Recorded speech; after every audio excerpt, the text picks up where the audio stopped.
এখন আমরা আলোচনা করব যে বাঙালি মুসলমান কি সূর্য থেকে, এটা একটা প্রশ্ন।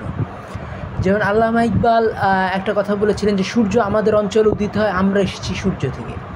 তো এই সূর্য বা সানকিং বা সূর্য সম্রাট এইসব বড় বড় কথা বলা হতো এই চতুর্দশ লুইকে, কিন্তু আসলে কি ফ্রেঞ্চ লোকেরা সূর্য হয়ে উঠেছিল? মোটেই না, সূর্য উঠেছিল জার্মানরা। ফলে জার্মানরা মানে প্রথম বিশ্বযুদ্ধ, দ্বিতীয় বিশ্বযুদ্ধ দুইবারই ফ্রান্স দখলের চেষ্টা করেছিল এবং দ্বিতীয় বিশ্বযুদ্ধে তারা সফলই হয়ে গেছিলো। প্রথম বিশ্বযুদ্ধে সফল হয়ে যেত যদি না আমেরিকার যুদ্ধে যোগ দিত। তাহলে এই জিনিসটা বুঝতে হবে যে জার্মান দর্শনটাও ফ্রেঞ্চ দর্শনের চেয়ে অনেক ডেভেলপ। এবং এই জিনিসটাই কিন্তু পাঞ্জাবিরা কিন্তু বিশ্বাস করে যে তারা সূর্য থেকে। যেমন পাঞ্জাবের সম্বন্ধে উর্দু কবি মুনার রানা বা আরও অনেকেই ওই সময় যারা করতেন তারা বলছিলেন যে পাঞ্জাবের ছাদের উপরে চাঁদ থাকে আর সূর্য থাকে উঠানে।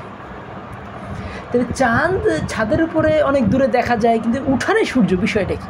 তো এটা হলো প্রচণ্ড উদ্দীপনা, যে মানুষের জীবনে সূর্যের মতো তেজ নিয়ে আসা। এইটা কিন্তু জার্মানরা দেখিয়েছিলেন যে মুসলমানদের মধ্যে এটা আছে। এবং সেই জার্মান দর্শনই কিন্তু ইকবাল নিয়ে এসেছিলেন পাঞ্জাবে, বিশেষ করে উত্তর ভারত, দক্ষিণ ভারতে প্রচণ্ডভাবেই। যে দক্ষিণ ভারতের টিপু সুলতানের দর্শন এত চমৎকারভাবেই, বা বেলালের দর্শন, এভাবে দক্ষিণের কালো মানুষদের জন্য ইকবাল প্রচার করেছিলেন যে দক্ষিণ ভারতের এখন পার ক্যাপিটা ইনকাম উত্তর ভারতের প্রায় ডাবল। তামিলরা তিনটে সায়েন্স নোবেল পেয়েছে, যেখানে বাংলাদেশ একটাও সায়েন্স নোবেল পায়নি।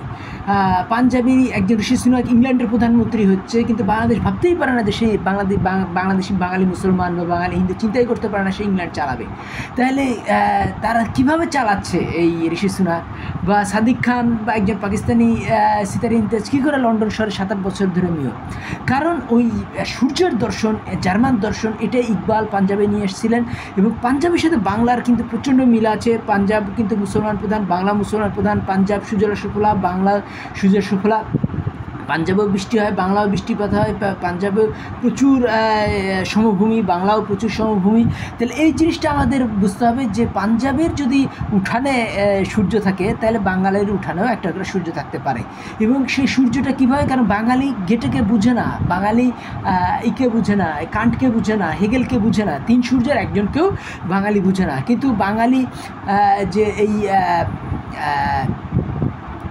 এই কাজী আব্দুল ওয়াদুদ, সে যে গেটের প্রশংসায় একটা তিনি লিখেছেন ঢাউস বই, যে কবিগুরু গোটে। কিন্তু আমি আমার আগের ভিডিও দেখতে পারেন, ওখানে বিস্তারিত আলোচনা করেছি যে তিনি জার্মান দর্শন বুঝতে পারেননি কাজী আব্দুল ওয়াদুদ।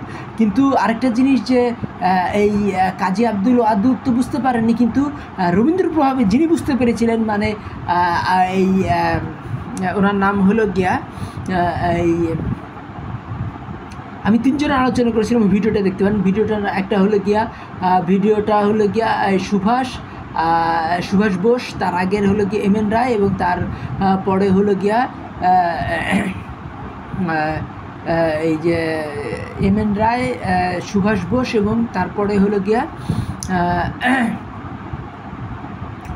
কি যেন রায়। তো এইখানে ওই তিনি কিন্তু প্রচণ্ডভাবেই মানে জার্মান দর্শন বুঝতেন। কিন্তু রবীন্দ্র প্রভাবে আমরা এই লোকের মানে এই এম এন রায়কেও তেমন আমরা চিনি না, আর তার নিয়ে বাংলায় তেমন কিছু আলোচনাও হয় না, আর ওই একে নিয়েও খুব বেশি আলোচনা হয় না।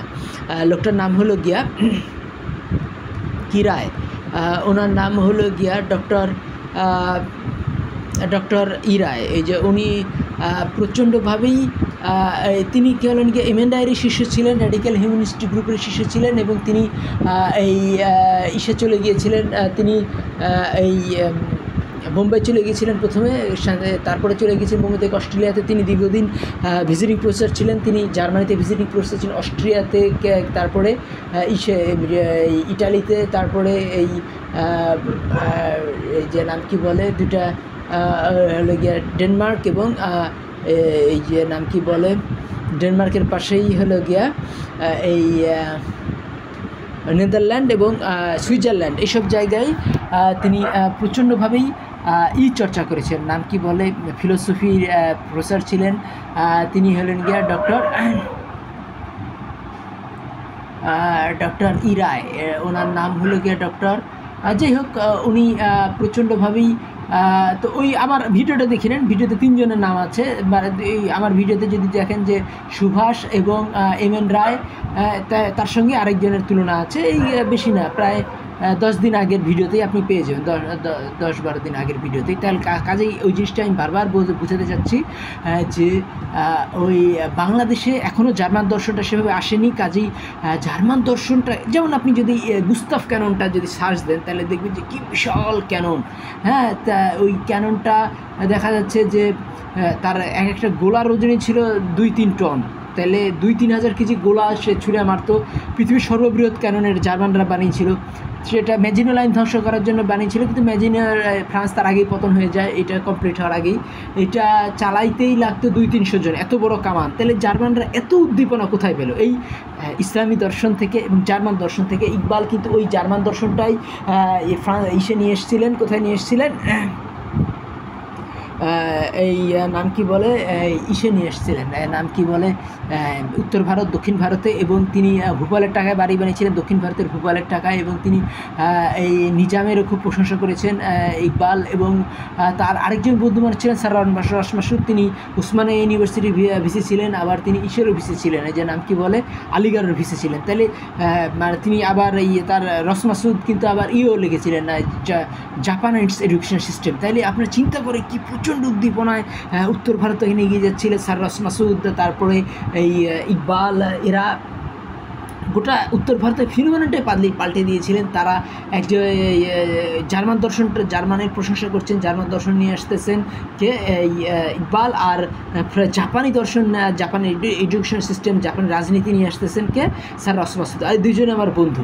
তাহলে বুঝতে হবে যে উত্তর ভারতে এই যে প্রচণ্ড উদ্দীপনা, এই যে প্রচণ্ড পড়াশোনা, যেমন ইকবাল একটা লাইন আছে, যাহা তাক ইশ্চল হাই হুয়া তাক নাম পয়দাকার, তার মানে কি দিয়ার ইস্ক মে আপনা মুকাম পয়দাকার, যে না যেমন না সুভাষাম পয়দাকার, তো মানে কি প্রেমের প্রতিষ্ঠানে নিজের জায়গা বানাও এবং নতুন সূর্য, নতুন সকাল ও সন্ধ্যা তৈরি করো। তো এই জিনিসটাই আমরা যখন তৈরি করতে পারবো তখনই কিন্তু কী হবে যে আমরা সূর্য থেকে মানে ওই কথাটাই তখন আমরা বুঝতে পারবো, আমরা সূর্যের উদ্দীপনা আমরা পাবো। মানসিকের মধ্যে তিনি সূর্য দেখেছিলেন, যেমন তিনি ইকবাল বলছিলেন যে এই যখন তিনি মানে নকল করেন, মানে জবাব দেন, সেটা হলো গিয়া এই ওস্টাস্টিজার ডিভান গেটের, তখন তিনি বলেছিলেন যে সেই সূর্যের সামনে আমি আমার বাতিটুকু জ্বালিয়েছি। তাই সূর্য হিসেবে তিনি গেটেকে বলছেন। তো এই সূর্যের মতো উত্তাপ, সূর্য যেমন এই আরেকটা 2টা মুভি করছেন আমির খান, একটা তারে জমিন পার, একটা সিতারে জমিন পার। তো তারে জমিন পার, সিতারে জমিন পার, কিন্তু আসলে তো ইকবাল ঘোষণা করে দিয়েছিলেন যে সূর্য জমিন পার, সূর্যকে গেটে জমিন পার। তাহলে সূর্য কি মাটির উপরে সম্ভব?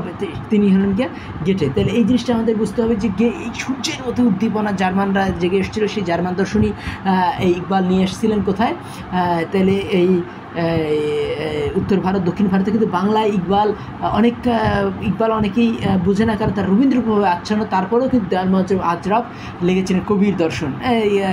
তিনি বেশি দিন হয়নি মারা গেছেন। তাই আমার কথাগুলি ভালো হলে আমার চ্যানেল সাবস্ক্রাইব করুন, লাইক বাটন ক্লিক করুন। ধন্যবাদ।